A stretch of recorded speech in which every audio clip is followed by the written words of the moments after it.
Je ne sais pas si tu as vu, mais il y a quelques jours, Pinterest a sorti ses prédictions 2025 et je te propose de s'y plonger ensemble. Petit contexte, sur ce compte, j'explore des choses diverses et variées entre introspection, construction personnelle, impact et inclusion. J'écris aussi une newsletter pour documenter tout ce parcours. Déjà, Pinterest en termes de chiffres, c'est colossal. On estime à 522 millions le nombre de personnes qui utilisent mensuellement la plateforme et à 1,5 milliard le nombre d'épingles qui sont faites par semaine. Alors là, moi, mes petits boards de patterns, de déco d'intérieur et de plantes, on a extrêmement de mal à conceptualiser ce que ça donne concrètement tous ces chiffres. Et en parlant de data, chaque année, Pinterest fait analyser à l'intelligence artificielle l'ensemble de ces données collectées sur les recherches utilisateurs-utilisatrices pour pouvoir en sortir une forme de curation qui permet de voir quelles sont les tendances qui ont le plus de potentiel de croissance pour l'année à venir. Il faut vraiment le voir comme un outil de veille business par excellence, à la fois pour les personnes qui travaillent dans les réseaux sociaux et pour celles qui seraient aussi dans la mode. Obviously, c'est pas mon cas et dans la vie de tous les jours, je fais de la conception rédaction et de l'accompagnement édito.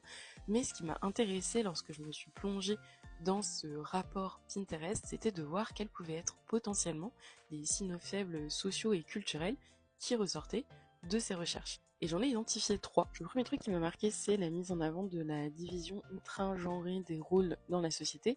Donc là, on le voit avec l'exemple des nesting parties, qui sont plus des recherches des jeunes générations, d'après ce que Pinterest a mis, qui célèbrent la maternité.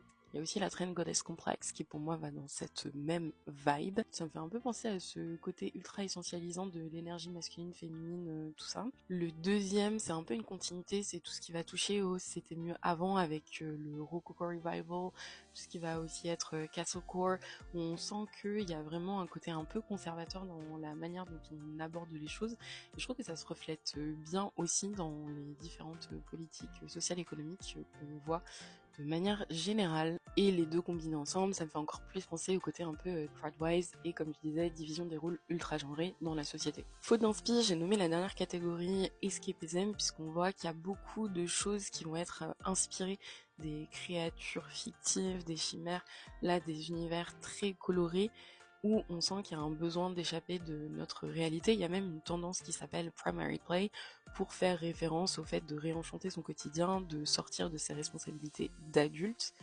Donc peut-être un peu volonté de sortir la tête de l'eau dans un monde qui commence un peu à partir en vrille. Point ultra positif parmi tout ça, il y a une tendance fisherman, c'est-à-dire tout ce qui touche à l'univers de la mer, les rayures. I was born ready.